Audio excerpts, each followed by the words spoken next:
My dad, his story is, the American dream come true.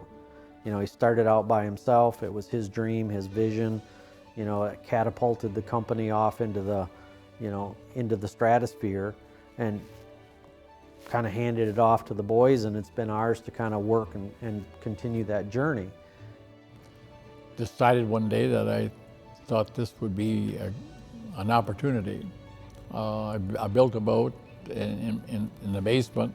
Then I decided to go into business.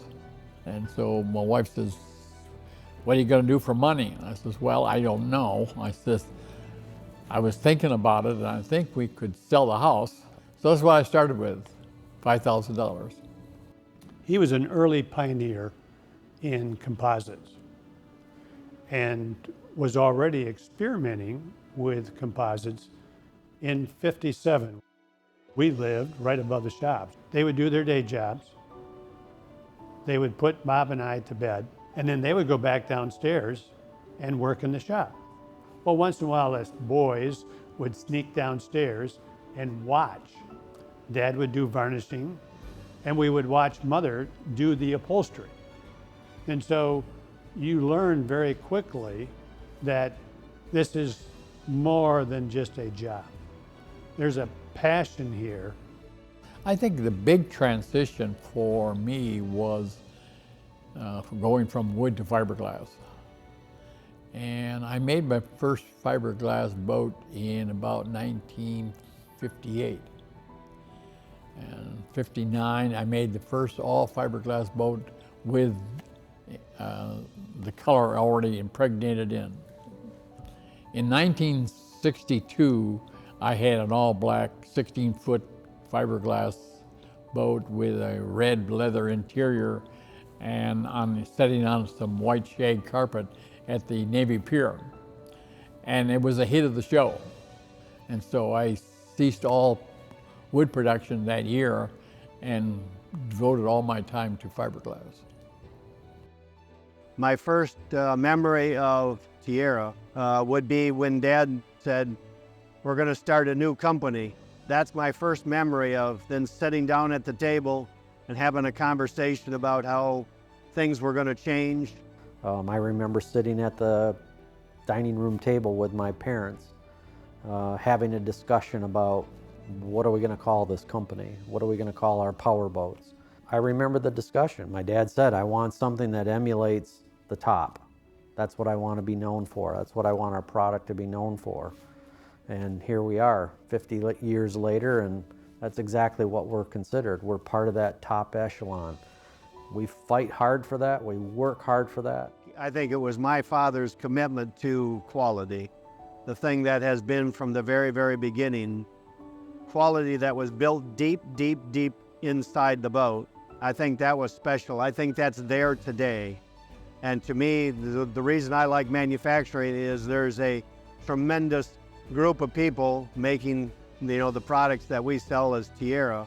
To me, manufacturing is about people and processes. Certainly there's a huge sense of pride for what we collectively have been able to create here at Tiara. That wasn't one or two or three or a handful of people. It was hundreds of people that make up that team to create what we have here at Tiara. It is a very, very, very cool thing to be able to go through the plant and see the things that we've made together and the products that we're today producing. I think that's the key. Does every successive generation, and I would expand it beyond just the generations of our family, every successive generation of employee, do they grasp, do they see that same vision for high quality products?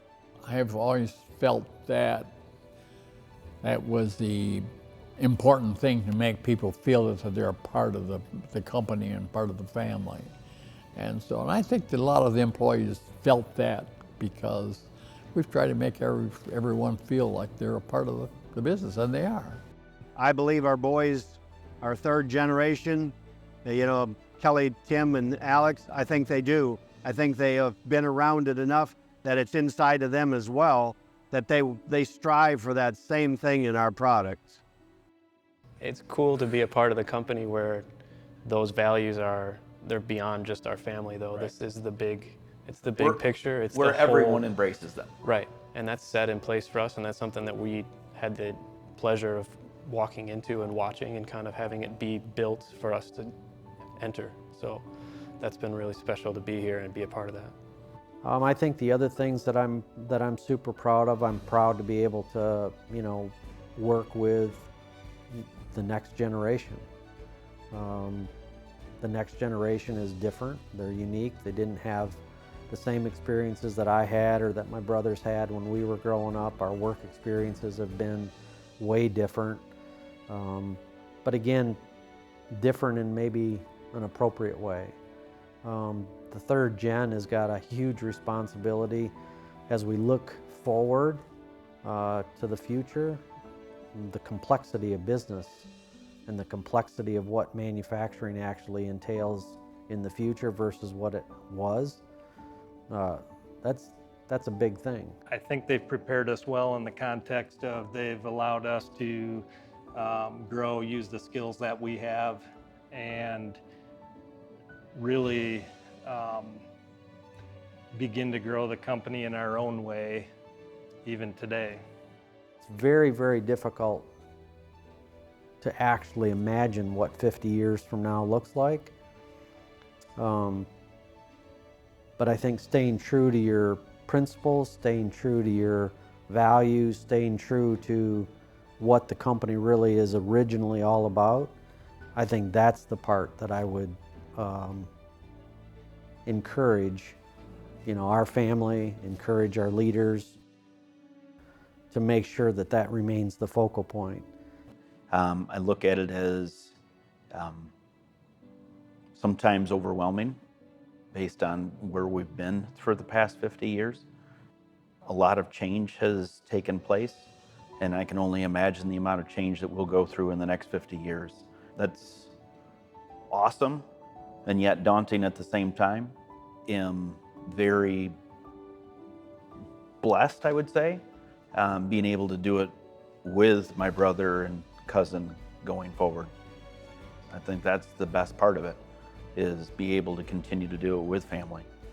That focal point will allow us to take any kind of propulsion, take any kind of materials, take any kind of outcomes and turn it into something that's favorable. And that to me is the best attribute of our company. So watching what Generation 3 actually executing at the same high level is absolutely thrilling. We're pushing to catch up with things. We're pushing to use those innovations both in the product and in the manufacturing space and in how we're developing. Well, it's a great feeling to know that you see from the humble beginning of making boats that basically had just a steering wheel and a windshield and some upholstery, and then you see the boats today with all the amenities and air conditioning, you know, even in the cockpit. I find it hard to imagine, okay, when you take a look at the Slikkers that's in the lobby to the 60 that we have today. Who would have predicted that? The challenges will be different, but how they've been handled, how they've been tackled, and really how our parents and our grandfather have adapted to the market and innovated within the market. Those same lessons will serve us well in the future. But our company has always moved through those things in I think, an elegant way. And we've tried to do it in a way that's respectful to our consumer and also respectful to the fact that we still want to be the best. That part, that's cool.